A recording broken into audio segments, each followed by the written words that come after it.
Howdy, I'm Bob.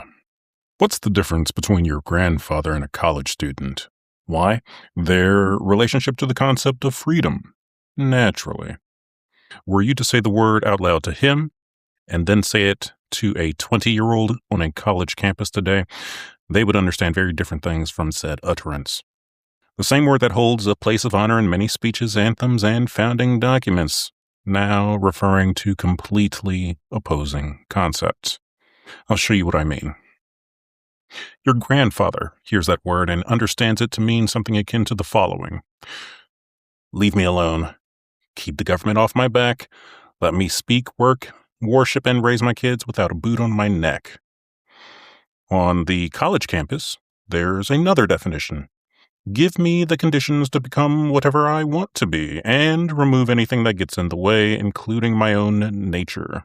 One of them wants the state to step back, the other wants the state to step in, and the kicker is that they're using the same word. Utterly fascinating, isn't it? The outer trappings of the term are stable, and yet the referent is all over the place. There's a name for that, and though I have not coined the term, I have gone above and beyond to supply a full definition that goes beyond the colloquial. This is skinsuiting, the act of hollowing and refilling a concept, story, or institution, transforming it from what it was into a shell of its former self, often the antithesis of what it once was. To be more precise, that previous example is linguistic skinsuiting, as my definition has differing species of such.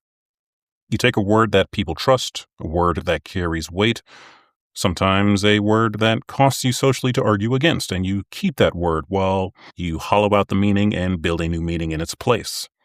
Sometimes content that the original word existed to prevent. Normally, there is a natural evolution of a word over stretches of time, slowly and naturally drifting over decades and centuries as new generations begin to leave their linguistic mark on the language. This is an emergent phenomenon that has no real hand guiding it.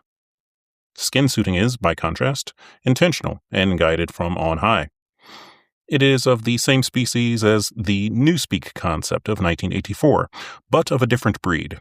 Where Newspeak removed concepts, skinsuiting removes the definition, the core of a thing, and replaces it, while keeping the trappings. Racism is a great example of this. The way it was used previously was denigration of a particular race, and then all of a sudden, the definition evolved to mean prejudice plus power. Says who? Well, says Kennedy Mitchum, a random activist that contacted Merriam-Webster in 2020. Now, people argue about the definition constantly. Good job. You've failed us all. Let's talk about another incarnation. Ritual skinsuiting. This one is more rare, since our culture has largely made ritual out to be outdated, but let's look at the naturalization oath, taken by every immigrant who becomes a U.S. citizen, which contains this statement. I hereby declare on oath that I absolutely and entirely renounce and abjure all allegiance and fidelity to any foreign prince, potentate, state, or sovereignty, of whom or which I have heretofore been a subject or citizen. Now, this used to be taken very seriously as people were grateful to immigrate to the U.S. Now, it is not uncommon to see immigrants waving flags from the nations they left behind, thus rendering the oath toothless, hand-waving it to get the citizenship that they want, while many times denigrating the country that took them in. Why is it hollow? Well, if you take an oath, there must needs be a cost for breaking said oath. I signed up to be in the U.S. Army. If I broke my oath, UCMJ would bring the hammer of Thor down upon me. Yet, I've seen no prosecution for naturalized citizens that break theirs. Following the Supreme Court's 1967 ruling in Afroyim v. Rusk, looking back at you, Justice Hugo Black, yet again, the U.S. government has effectively stopped denaturalizing citizens, when it used to do so frequently. Approximately 22,000 in the 60 years before the ruling. Marriage is another skin-suited ritual, the binding of man and woman in holy matrimony until death do they part, at least until the concept of no-fault divorce was legalized in 1969, transforming a religious ritual into a state-sanctioned contract-signing occasion. I don't really need to tell you why that ritual is now hollow, as a common sitcom trope is getting drunk and married in a Las Vegas drive-thru. Another species of skinsuiting is of a narrative. Narratives are very important to storytelling creatures such as we. If we don't have a story, we won't really care to do anything. We'll sit and waste away in bed. With a story, however, we can do pretty much anything. We can endure hell. We can circumnavigate the world, maybe even reach the stars. So, how does narrative skinsuiting manifest? The Four Olds campaign of communist China, where you attempt to destroy old ideas, old culture, old customs, and old habits. Categories targeted for destruction by Red Guards during China's Cultural Revolution beginning in 1966. This was done to keep the skin of being China while being gutted and hollowed out by communist culture.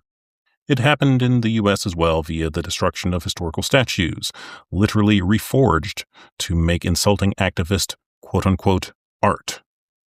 You see it in lesser forms in media. Can you think of any narratives wearing the skin of a beloved story, all whilst smuggling in a Trojan horse of subversive ideas? The Odyssey. I'm talking about the Odyssey.